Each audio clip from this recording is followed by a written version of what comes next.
Welcome back to Breath Journey. Take a moment right now to sense where you truly are. I don't mean the physical address where you're sitting. I mean, where is your mind? Is it wandering through conversations from yesterday? Or is it anxious about plans for tomorrow? We live in an era where busyness is worn like a badge of honor. We wake up to alarms, rush into traffic, and end our days in exhaustion. We take great care of our bodies. We hit the gym to tone our muscles. We eat healthy to detox our systems. But let's be honest with each other. When was the last time you gave your mind a shower? The human mind, in its untrained natural state, is often compared to a monkey mind. It jumps constantly, restlessly, from one branch to another. It reacts to everything. A car horn makes us irritated, a passing comment hurts our feelings, a text message distracts us. We become slaves to these reactions. We are not the masters of our own mental home. Today I want to invite you on a different kind of workout journey.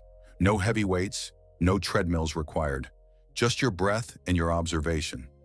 This is the journey of training the mind through the art of Vipassana.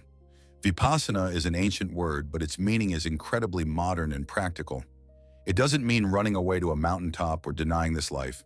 Vipassana simply means seeing things as they really are. Sounds simple, right? But think about it. How many times in life do we view things through the tinted lens of our emotions? When we are angry, the person in front of us looks hateful. When we are greedy, that object in the window becomes something we must have. We don't see life as it is. We see life as we are. Vipassana is the method to wipe that lens clean, to see reality in its raw, naked, but peaceful form. To train the mind every day with Vipassana, we start with the smallest thing, the breath. Right now, you don't even have to close your eyes if you don't want to, but try bringing your attention to the entrance of your nostrils. Feel the air coming in and going out. Don't try to inhale deeply. Don't force a strong exhale. Just know it.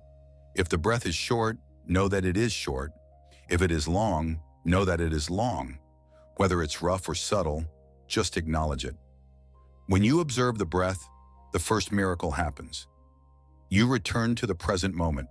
The past is gone. The future hasn't arrived. Only this breath is real. This is the first rep in your mental workout. Concentration. But Vipassana doesn't stop at concentration. It goes deeper into understanding through observing sensations on the body. Imagine you are sitting still and suddenly an itch appears on your cheek or your leg falls asleep. Our instinct is to scratch immediately or shift our posture to run away from the discomfort. We react blindly. The exercise here is, don't react just yet. Pause for a beat. Use your mind to observe that itch. Look at it like a scientist observing a strange phenomenon. This is an itching sensation. It's spreading, it's heating up, it's peaking, and then it's fading away. You see, no sensation is permanent. Everything arises and everything passes away. This is the law of impermanence, anicca. When you truly understand this with every cell of your body, you find the key to freedom. If an itch on the body is impermanent, then the suffering in your soul, the bursts of anger, or the heavy anxiety, they all follow the same law. They come and they will go. Our job isn't to drown in them, nor to fight them away. Our job is to observe, smile, and let them float by like clouds in a vast blue sky. Training with Vipassana every day is essentially building the muscle of equanimity. Every morning, set aside 10 to 15 minutes. Sit still, keep your back straight, and scan your attention from head to toe. Where there is pleasure, don't cling to it or wish for it to last forever. Where there is pain, don't hate it or wish for it to end immediately. Just observe, objectively, calmly. When you bring this mindset into your daily life, magic happens.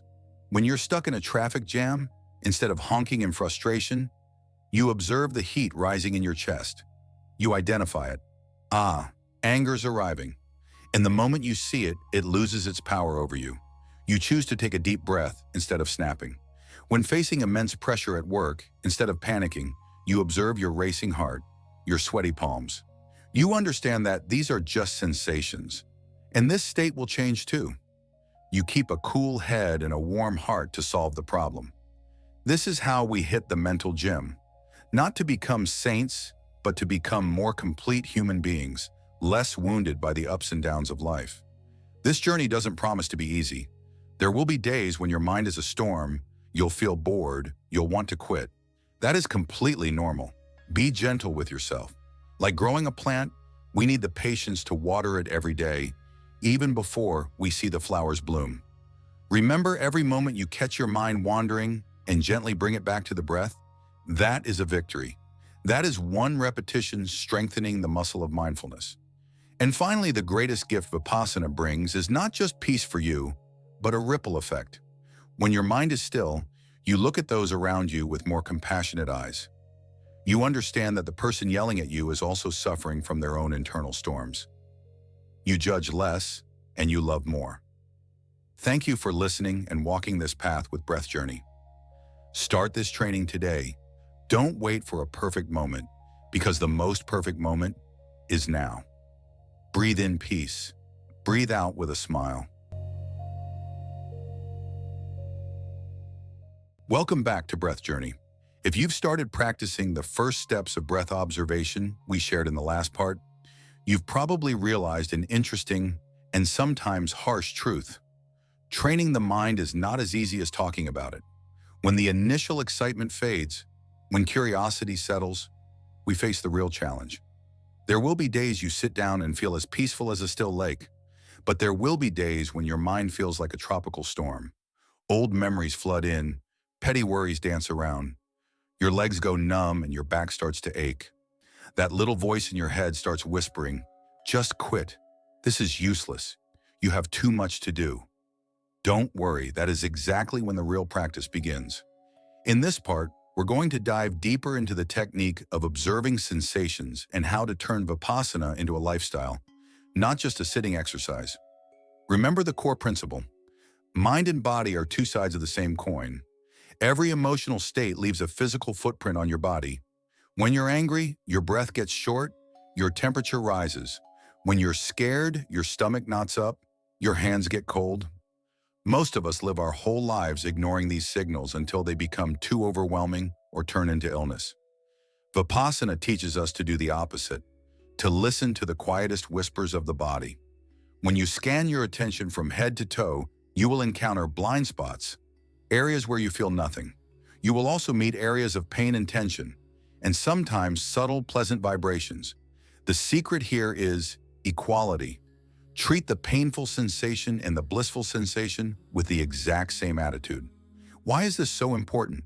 Because our life is essentially a long chain of reactions.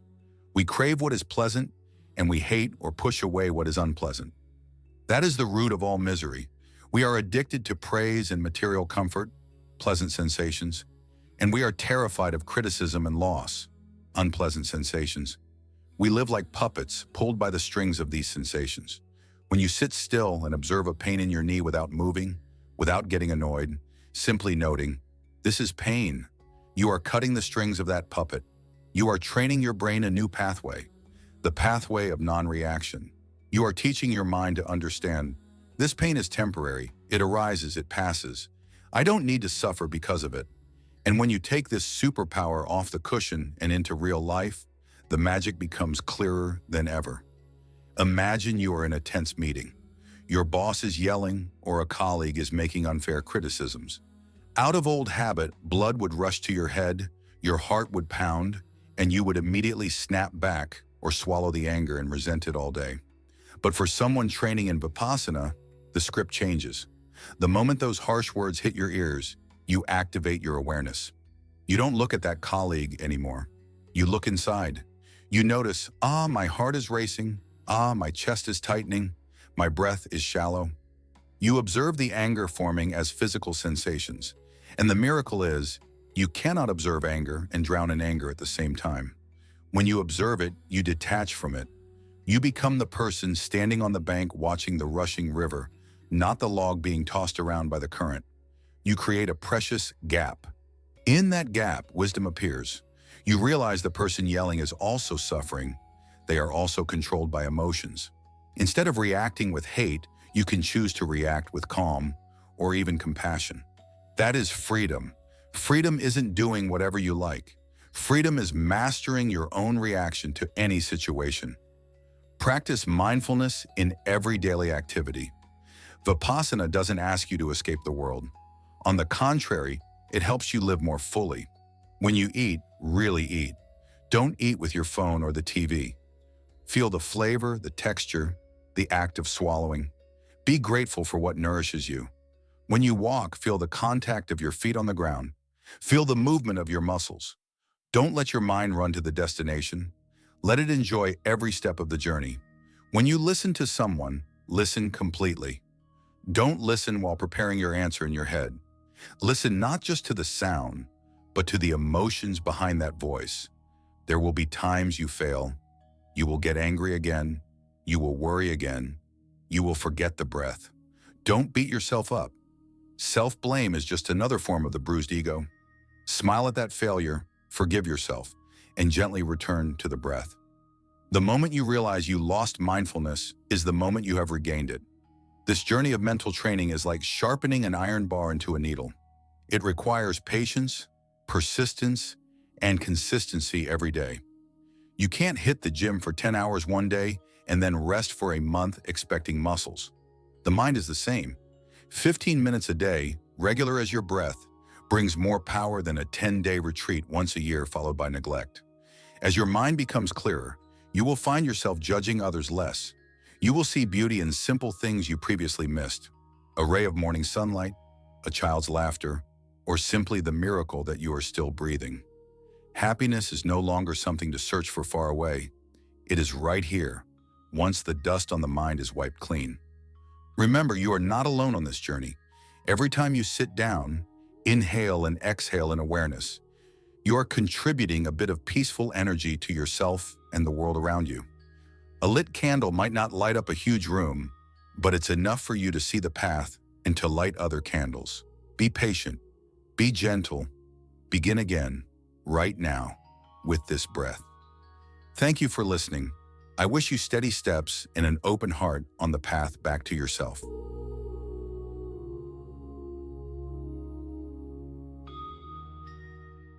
Welcome back to Breath Journey. We have walked a long road together. From those first moments struggling to keep a straight back and a focused mind, to the moments where you start to taste the sweetness of stillness in the midst of daily life. If you have persisted in your practice up to this point, perhaps you have started to notice a subtle shift inside. It's not that you no longer feel anger, anxiety, or fear. It's that you are no longer afraid of those emotions. You have begun to build a sturdy inner home, a place where you can take shelter whenever the storms of life hit. But the journey of mental training is never a straight line up. In this final part, I want to share with you the deep waters that practitioners must swim through, and the true treasure that lies at the end of this path. When you practice Vipassana long enough, there will come a time when you touch dormant layers of memory. It's like cleaning a basement that hasn't seen light in years. When you start sweeping, dust flies everywhere. There will be days during meditation when a sudden, inexplicable sadness wells up. A trauma from childhood you thought you'd forgotten suddenly appears in high definition, or a sense of emptiness washes over you. This is the stage where many people quit. They think, why do I meditate to find peace, but I feel more unsettled? But my friend, this is the signal of healing. In Vipassana, we call these suppressed reactions sankhara, past conditionings. They are like infected wounds that have been bandaged over. When your mind is quiet and sharp enough, like a skilled surgeon, it begins to peel back that bandage. The infection must drain for the wound to heal. These negative emotions rise to the surface, not to torture you, but to be released. Your task now is exactly the same as the beginner lessons. Observe. Do not identify with that sadness. Don't say I am sad. Say sadness is happening. Don't analyze why. Don't look for the cause. Just look at it, feel its vibration in the body, and wait. You will see that even the greatest suffering cannot survive forever under the light of pure awareness. It will dissolve, leaving behind a strangely light space. However, once we weather the emotional storms, we face a more subtle, dangerous trap, the spiritual ego. when you start maintaining your cool while others panic, when you live with discipline while others are careless, a sense of superiority creeps in. You look at people arguing and think, they are so ignorant. They don't practice like I do. You start judging others' lives under the guise of awakening. Be careful. This is the ego wearing a monk's robe. It is so subtle you barely notice it. The purpose of Vipassana is to dissolve the ego, to see that this self is an illusion, not to make that self bigger and shinier. True practice must lead to humility. Like a stalk of rice, the heavier it is with grain, the lower it bows. The more you practice, the smaller you feel before the universe. You realize that the anger in that person is the same anger that once existed in you. You are not above them, you understand them. The line between self and other begins to blur. And this is when the door to the final treasure opens, Metta, loving kindness. Many people mistakenly think Vipassana makes you dry, cold, or emotionless like a rock because you are always objectively observing. But the truth is the opposite. Vipassana is like filtering a muddy stream. When the mud of greed, hatred, and delusion settles and is removed, the water naturally becomes clear. The nature of the stream of consciousness is inherently clear and cool. That clarity is wisdom, and that coolness is compassion. When you are no longer blinded by judgments and biases, you look at an angry person and you don't see a bad guy. You see a human being in pain, burning in their own fire. Instead of hate, you feel empathy. Vipassana gives you a cool head, alertness, and a warm heart, love. End every meditation session with a few minutes of metta practice. Visualize a gentle light surrounding your body and whisper, "May I be peaceful, happy, and free from suffering." Then expand that circle of light to your loved ones, to random acquaintances, and finally to those who have hurt you. May they also be peaceful. May they be free from the anger and ignorance that binds them. When you can send energy of love to your enemy, that is when you are truly free. You no longer carry the rock of hatred on your shoulders. You are light. This journey has no finish line. You don't graduate from Vipassana. It is a lifestyle. There will be times life beats you down, making you forget mindfulness. You will make mistakes again, but don't be afraid. The path is always there. The breath is always there. Remember, the goal isn't to become a Zen master sitting motionless on a snowy peak. The goal is to become a more complete father, mother, child, boss, or employee. Someone who knows to breathe deep before answering an email. Someone who knows to smile when they miss the bus. Someone who knows how to listen to another's pain without rushing to judge. Just one peaceful person brings peaceful energy to a whole family. Many peaceful families make a society with less conflict. Changing the world starts with changing one single breath of yours right now. Thank you. Thank you for patiently walking with Breath Journey through this long series. Thank you for daring to take the time to tend the garden of your mind in a world full of weeds.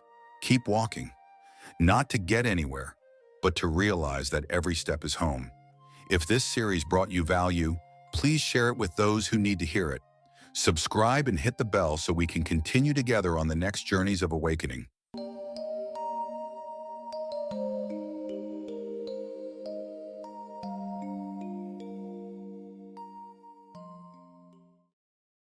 Welcome to the final leg of this journey with Breath Journey. We've talked about how to observe the breath, how to face pain, and how to open the heart to compassion. But there is a truth I need to tell you right now, before this video ends. Tomorrow, you will want to quit. It's true. When the novelty wears off, when the initial excitement settles, sitting still for 15 minutes a day will become boring. Your mind, that wild monkey, will find every excuse to escape. It will say, "I'm too busy today. I'm too tired. I'll do it tomorrow." That is when the real test begins. Vipassana, or any mental training, is not an instant painkiller. It is like planting an ancient oak tree. You cannot water it today and demand shade tomorrow. There will be days you meditate and feel like you achieved nothing. You feel your mind is more chaotic than before you started. You feel like you're moving backward. But please remember this. In meditation, there is no such thing as failure. The moment you realize you are thinking about random things, that is success. The moment you notice you are bored, that is success. Because you have seen. You have switched on the light of awareness. It is better to have one moment of wakefulness, seeing the mess in your soul, than to live a lifetime in the dark thinking you are clean. So my final advice to you isn't some high-level technique. It comes down to one word: persistence. Make mental training an indispensable part of your life, like brushing your teeth or eating dinner. Don't focus heavily on the goal of enlightenment or superpowers. Practice simply for the benefit of practicing. Find gaps in your day to insert Vipassana. When you stop at a red light, instead of staring at the countdown timer, look at your breath. When you wait for the elevator, instead of scrolling through your phone, feel the weight of your body grounding into your feet. When you wash the dishes, feel the cool water on your hands. Turn ordinary actions into sacred rituals. That is how you live meditation, not just sit meditation. Life doesn't happen on a yoga mat. It happens right here, in every moment of contact with the world. There will be times you stumble. You will get angry, you will get greedy, you will be selfish. Don't judge yourself cruelly. Be gentle, the way you would comfort a child. Smile and say, I forgot again. Okay, let's come back. The ability to begin again is more important than perfection. Every inhale is a new beginning. The past is dead. The future is unborn. You always have the chance to renew your life right at this breath. My friend, the journey of breath. Journey isn't about creating viral videos. It's about creating moments of true peace in your soul. But this journey is meaningless if it stops at you listening to my voice. Transformation only comes from your own action. Right now, I have an invitation for you. No, actually, a challenge. Let's commit together to a 7-day awakening challenge. For the next 7 days, set aside exactly 15 minutes a day at a fixed time to practice this Vipassana exercise. No judgment, no expectations, just observation. If you are ready to accept this challenge, leave a comment below with the words, "I commit." Let that comment be the starting milestone for your journey of shifting consciousness. And after 7 days, come back here and share with me in the community what you experienced. If this video brought you a little peace, a little light, please help me spread it. Share it with a friend under pressure, a relative dealing with anxiety, or simply save it to remind yourself later. Don't forget to hit the subscribe button and the bell icon next to it. Here at Breath Journey, we will continue to bring you deeper content on sleep, healing, and the art of peaceful living. Thank you. Thank you for your presence, a presence that makes this world a little gentler. Remember, all storms stop at the door of a still mind. Breathe in, know you are alive. Breathe out, smile at life. Goodbye, and I'll see you in peace.